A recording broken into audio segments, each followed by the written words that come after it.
How to fix error code 48 in Warzone. 1. Go to the update section, and upgrade your console. 2.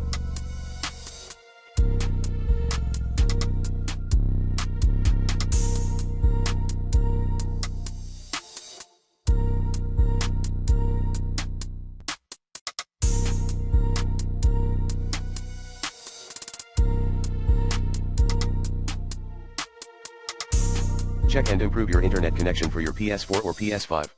3.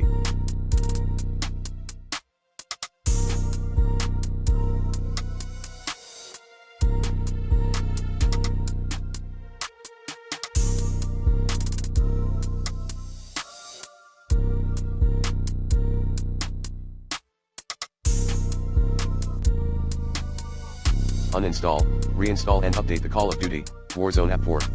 Contact Activision support.